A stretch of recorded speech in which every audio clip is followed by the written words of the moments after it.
Hi folks, welcome to this month's edition of Reel Geeks, where we are filming from the My Gender is Cinema Studios because the library didn't have enough staff to help us. Which is always good, always good. So always remember, when you support your local library, you're also supporting amateur hours like this one. So we don't have to film in my mom's basement. Yeah, we thought for this month we'd just go like that little bit nerdier. Anyhow, I am of course Mike Montgomery, and I am joined by our resident champagne problem, Mikki Gorman, and our ice cold can of whoop ass Paula. Yes, we're here to discuss actually the first of two films this month, or as I said last month, again, my Christmas is coming early. We'll be looking at Fast and Furious presents Luke and Hobbs. No, Fast and Furious And presents I screwed that Eye Candy.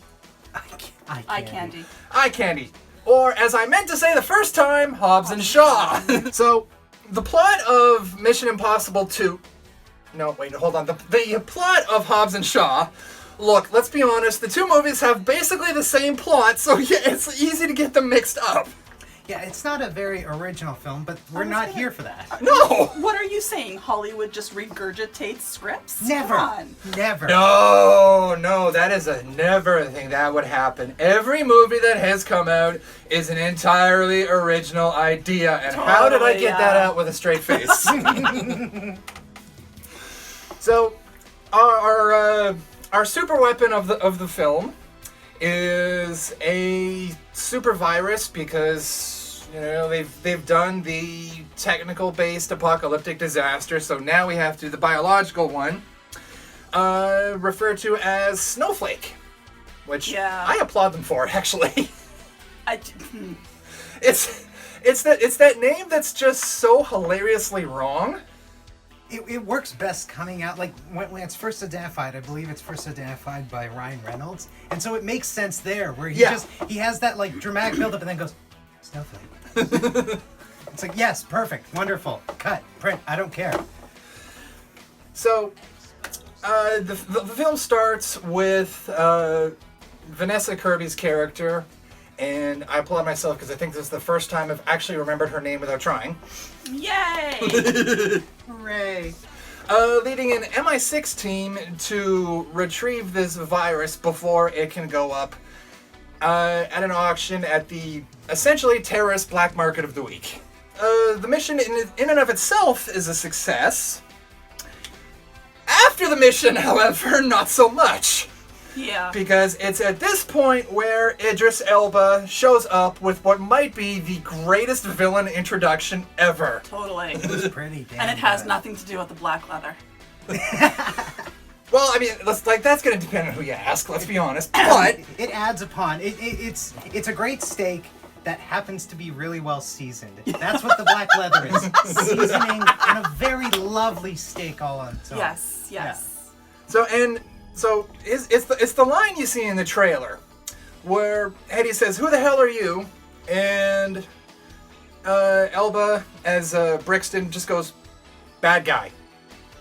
And this is also possibly one of the most honest moments in the entire Fast and the Furious franchise. Yeah. Because with the character of Brixton, beyond bad guy, you really don't need to know a whole lot more. No. Yeah, I mean, watching it, like, speaking of, Hollywood never repeats anything, this is the same character he played in Star Trek Beyond, and they just went... Yeah, pretty much. So, he arrives, he wipes out everyone by himself with ease, because, it's a Fast and Furious movie, so of course he does. Mm-hmm. And she, however, has time to get back into the truck, inject the super virus into herself, because, again, Mission Impossible 2. Yep. And takes off, and oddly for an action film, hilarity ensues. Now, to be fair, I mean, while he was managing all of her MI6 cohorts, that gave her the time to get back into the... Yeah. Oh, no, it gave her enough time, and you're going to notice over the course of this review that we're going to be referring to an awful lot of other movies. Because this movie likes to... not Borrow. steal. Borrow. Borrow. Oh, very, very liberally. Don't know if it returns anything, but borrow. Pretty much the next major scene with Idris Elba, and this is actually very interesting because of a bit of a trivia, but he returns to what is basically the villain lair of every Bond film ever, and he proceeds to basically order that she is completely framed in the media, just utterly blacklisted. Again, if you've seen a Bond movie, actually, if you've seen an Austin Powers movie, you can get a good deal of this. Let's be honest, the plot here, I really don't need to describe it a whole lot, to be honest, because for the most part, this is a Bond film if the writers were on crystal meth, and it exists for the sole purpose of letting The Rock and Jason Statham just go at each other verbally for an hour and a half. Which they have great And chemistry. I am very okay with this. Yeah. What this really made me think of is I think Fast and the Furious, like the first one, came out around the same time as the first XXX. Yeah. And while XXX bombed and died and was horrible and Vin Diesel was in it, it's just funny that Fast and the Furious has achieved what it was attempting, and again, Vin Diesel isn't in it. I haven't seen all of the Fast and Furious movies. I tried. I really did try. I got as far as somewhere in the third one, and I said, I'm done. And it wasn't even like all in one shot. I knew I couldn't handle them all in one shot. So I parsed them out. No.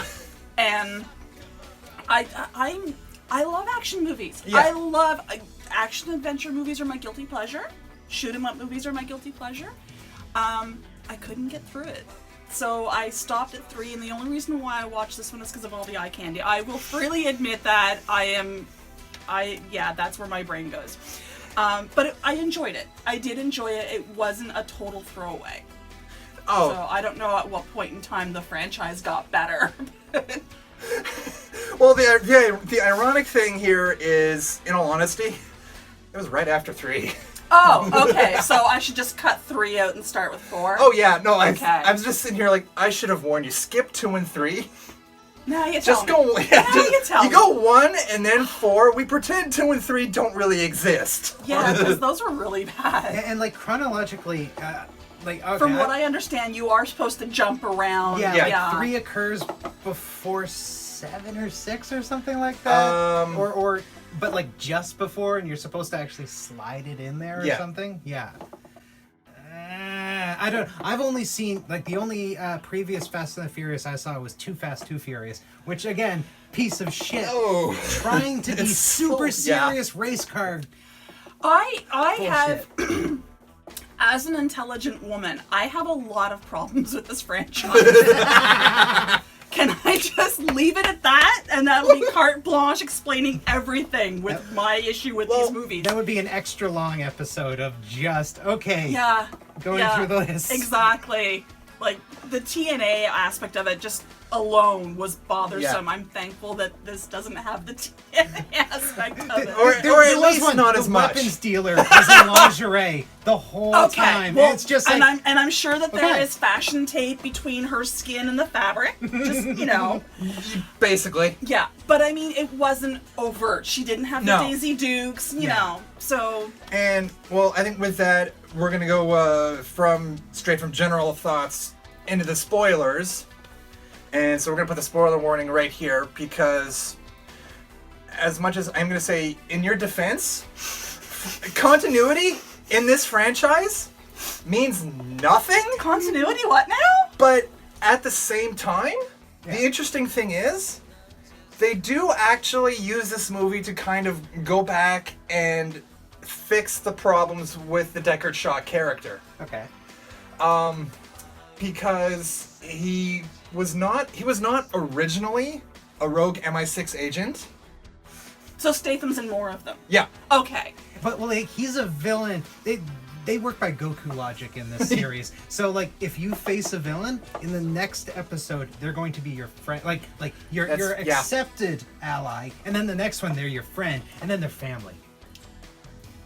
spoiler warning already aside, Oh, yeah. I mean, they do say that he was set up. Exactly. So, yeah. So they like I said, like they do actually try to make some repairs, which for this franchise is kind of impressive that they even bothered in the first place. Yeah, because If Statham's in other ones, does that mean that Idris Elba's in other ones? No, but he probably will be in the future, even though they killed him in this one. They're totally gonna bring him back, Please. and he'll He's be a good. cyborg. You know he's gonna come back. Yeah, and they'll be like, care if he's I'm been just booted tinkering in down. his brain. Now he's good. Whoop, I'm a good boy. Whoop. Off Not he even goes. I'm a good boy. He was fine. He just didn't live up to the potential that Etion saw in him. So, but I mean, that's a lot of technology and a lot of hardware in that cyborg. So, chances are they're gonna recover him. Oh no! Like let's be honest. The way that this thing lifts from anything and everything, someone is going to pull him out of the water Yeah. for the sole purpose of ripping off the Terminator franchise as much as possible. Okay, Oh, wait. yeah. So we've got MI6, we have CIA, we have Etion. We have 3 different power forces that would probably go back and pick him up. Yeah. I mean, CIA and MI6, they might just do it just to see what the fuck. Oh yeah. Can we duplicate this? My money's actually on the Samoan family. They put him in the chop shop, and they put him back together, and then like raise him. So by the time The Rock comes back, it's just like, yeah, he's essentially your brother now. Well, I mean, Deal. to be fair, his brother did say he could fix anything. Yeah. Yeah. So yeah, maybe. And Heavily influenced.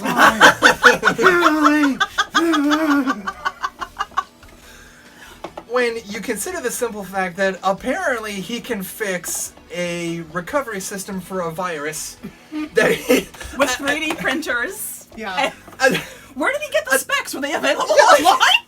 This is a futuristic device. This man has never seen technology anywhere near this in his life.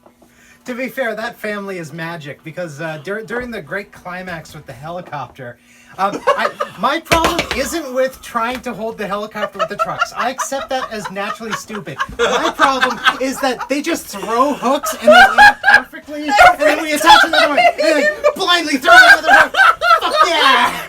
And, Boosh! and then, of course, the chain comes loose. So, you know, we've got Superman Yeah, here yeah. pulling Captain America. Well, I was actually thinking it's like Captain America's more realistic because it's just taking off. He's trying to hold it there. This is a fully fucking armed, like, helicopter flown by an asshole who could just be like, hey, you want to see his arm come off? Well, what I would say to that is this. There's a moment during the high-speed chase in London where The Rock opens the car door, pulls one of the pursuers off the bike Yeah. at speed. Yeah. Smashes him into what is a wall or a car or something. How is the guy still And- alive? I looked at that and I couldn't help but think of Fast 8, where we see Hobbs open the vehicle door, redirect a torpedo I saw that with the door. He just got... by hand.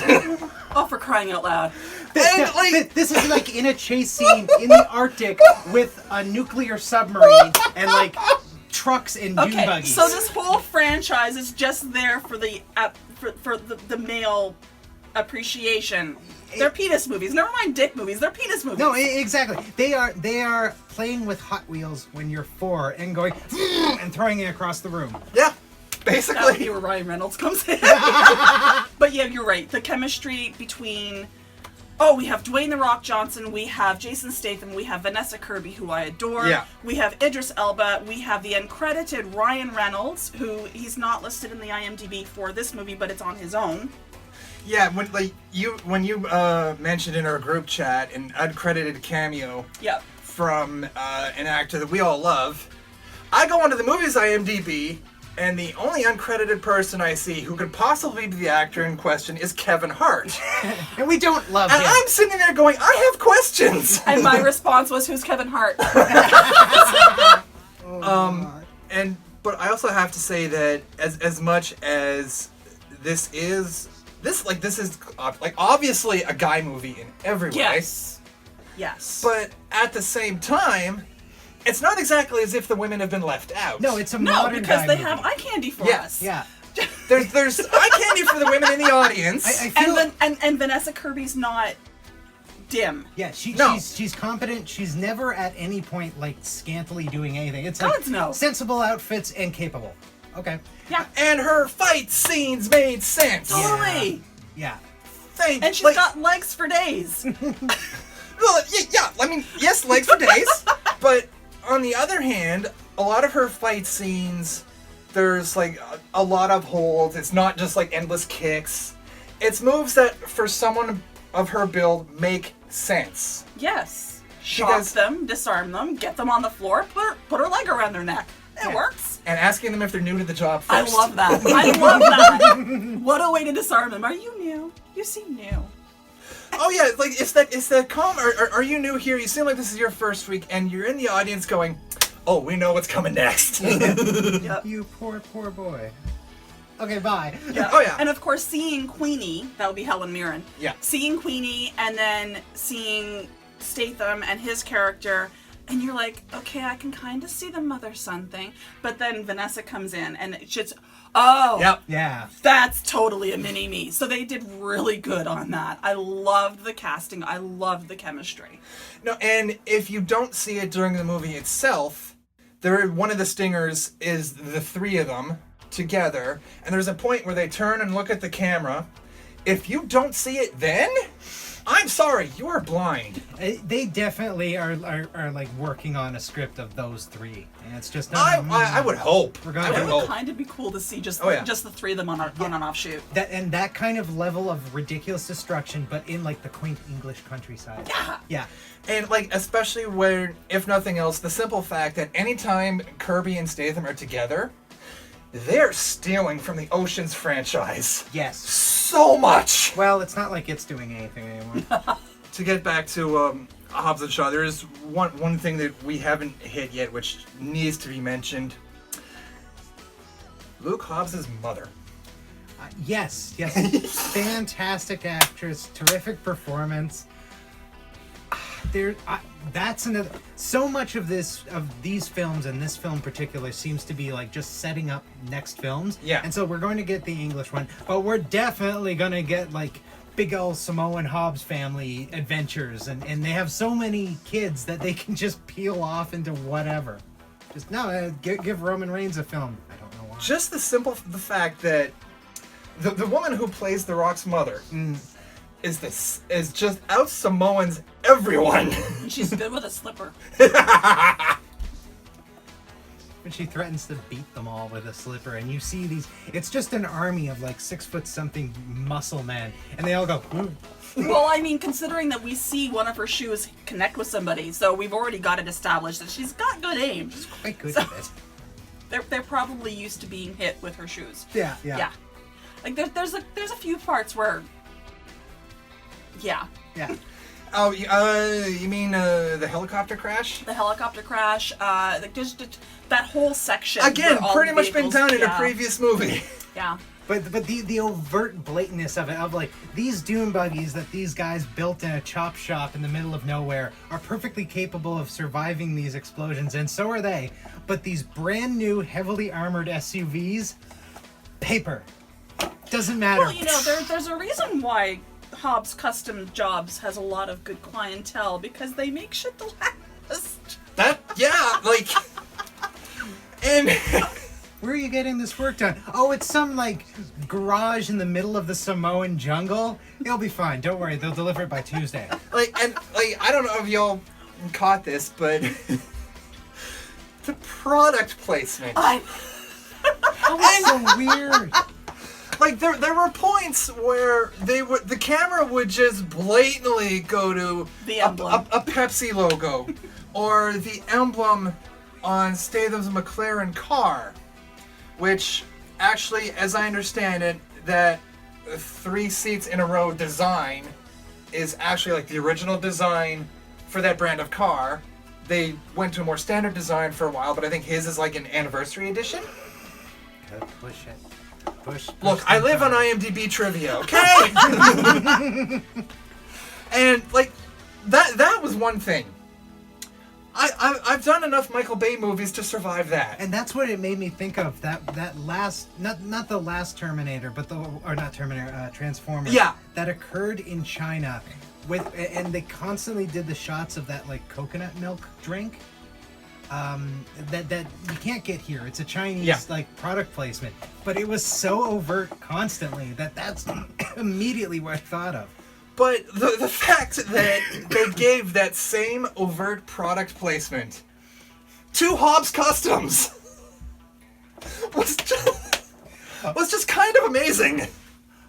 Well, I mean, you know that they're all going to be driving their own vehicles. Come on. Oh yeah, no, like that is not a complaint.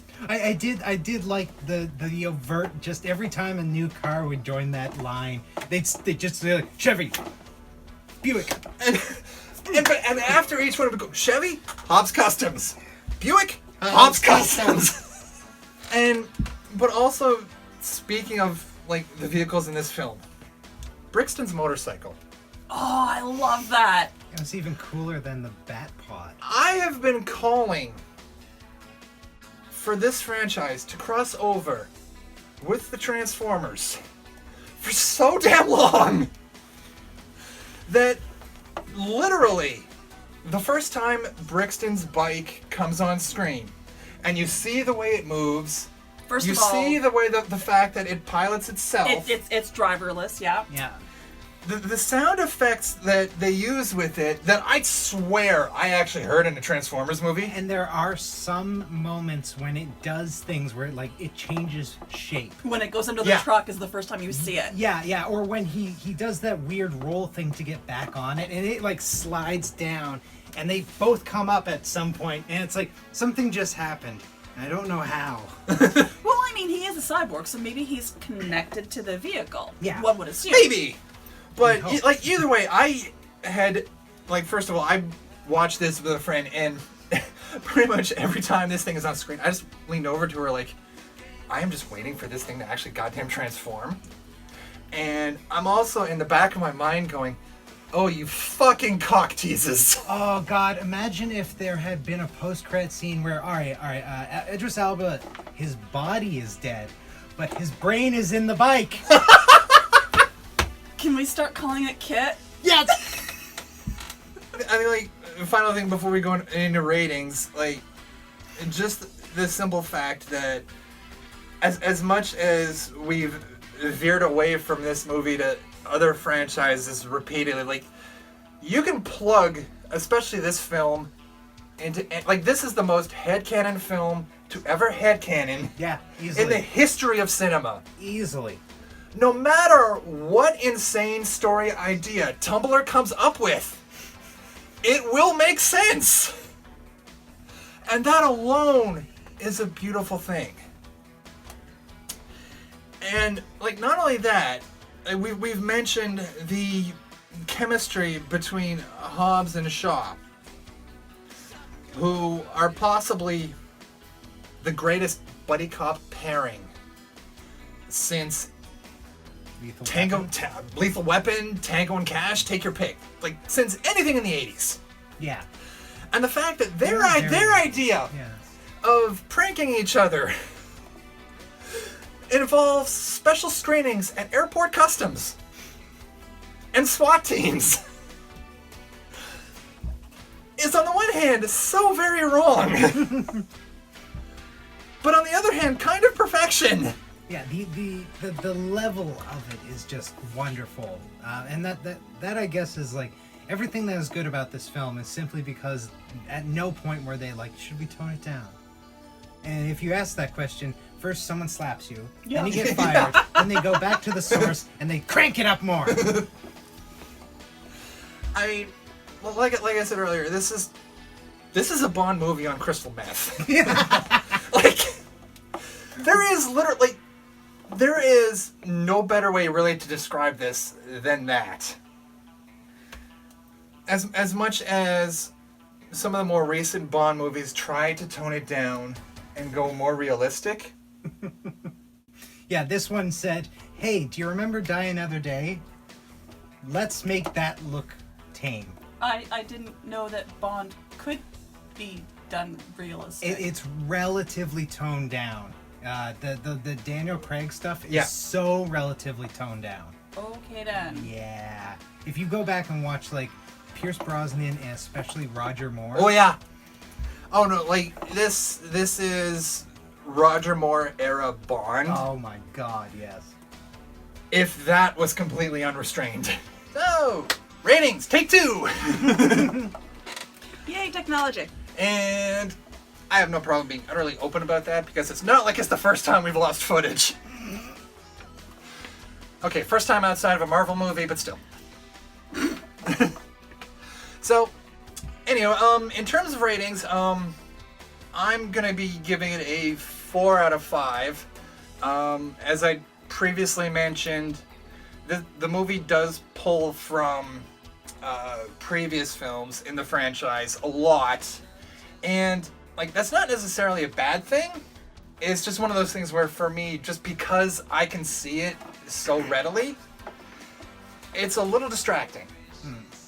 But on the other hand, again, this movie is just batshit insane. The chemistry between the leads is glorious, and I've often heard in the past that idea that having to turn off your brain in order to enjoy a movie doesn't necessarily make that movie acceptable, and I would say this is the perfect example of a movie that would dispute that. I would instead say you shouldn't have to do that every movie, but every once in a while you should be able to go to a movie for the sole purpose of having a good time. And as I think I'd also mentioned earlier, where for me this was something where I went to the movie with a friend who I invited specifically because I knew that she had been recently having problems with depression, and movies for me are one of the things that I use to deal with mine, specifically because best case scenario, I've been able to distract myself enough that by the end of the movie, I've basically mentally reset, or worst case scenario, I've at the very least been able to give my brain a bit of a break. And when I met up with her in the theater, I could tell that like she wasn't she was good, but not necessarily in the best of headspaces. And when I'm the one who can see it, that's kind of saying something. 'Cause yeah, not something I necessarily spot right off the bat. But we were easily the 2 loudest people in the theater, and to the point that I honestly apologize to anyone who was in the audience with us. Like we were literally laughing our asses off the entire time, and she's probably the only person I've ever met who's more familiar with the franchise than I am. So there were points where we were just going like, check, but the most important thing is, we by the time this thing was done, we had both been laughing our asses off for at least a solid 90 minutes. We were both smiling from ear to ear, having had a great time. And the fact that this movie could do that, like particularly for her, is a beautiful thing. And also in part have like this thing, as much as I can't go to a 5, this did also meet and exceed my expectations in pretty much every way. And so I guess, you want to go, Mikki? Sure. I'm going to give it a 3.5 because this is the first time I've seen this franchise in like a decade to start with. And it definitely, it lived up to its potential there. That lull in the middle is why I'm not pushing it any further. But I know that the reason that lull wasn't interesting to me is because I haven't seen the other ones. And so it's like that context heavy, like, oh, we should talk about this for a moment. We should reference this for a moment. I'm sure it would have been just like a second act of just, oh yeah, and then they mentioned it, oh yeah, and then they reference this. It would be exciting if I had seen it. So I'm not going to really fault it for that. So 3.5. No, that's entirely fair. Like, there's also the simple fact that this movie does at points try to do character development and so forth, which is not really something you come to this franchise for. No, I was just gonna say that's very rare in a Dick movie that you get character development. So that was a good thing. I'm having a difficult time coming up with a rating for this one.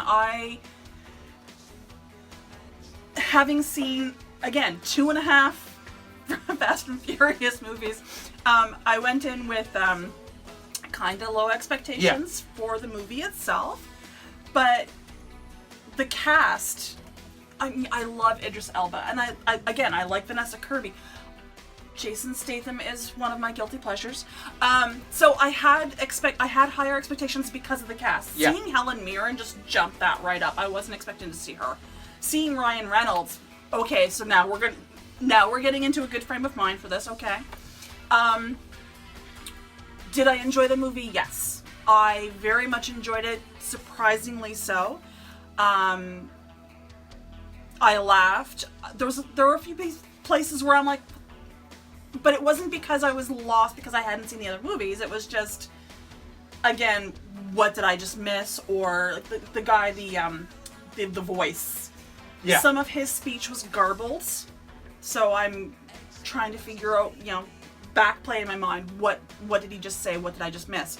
I think the only real complaint that I had was one of the final scenes, where one of the final fight scenes, the camera was doing this funky thing where it was trying to follow the action, and like that was kind of nauseating. Yeah, they do the close-up and quick cut thing that's kind of a Hollywood standard in fight scenes. But it wasn't just the close-up, it was like the camera was actually being worn by somebody, and they were, that's the way that was how it felt. Aside from that, it did feel organic. There wasn't a lot of forced stuff, and Vanessa, I love you. I want to see more of you. Yeah. Yeah, definitely. I liked it more than a 3.5. I don't know that I liked it as much as a 4. Oh, that's fair. We might need new placards. Again. Well, so with that, I guess that's a wrap for this week. And I say this week because we'll be back next week, barring any unrelated studio disasters. Don't invite the fates, good lord. Hey, again, it's not going to be a Marvel movie, so our odds are better. That's true. Instead, next week we'll be looking at Dora and the Lost City of Gold. Do we have to? Yes. Okay. It's Danny Trejo as Boots. We have to. Until next week, you can find me at local community events around the city with Halcon's cosplay group. If this goes up beforehand, you'll find us in the Natal Day Parade this coming Monday. You'll find me also in our Pokemon Go Community Day videos, if we're still doing them. Because at this point, I honestly have no idea. Paula, what do you have coming up?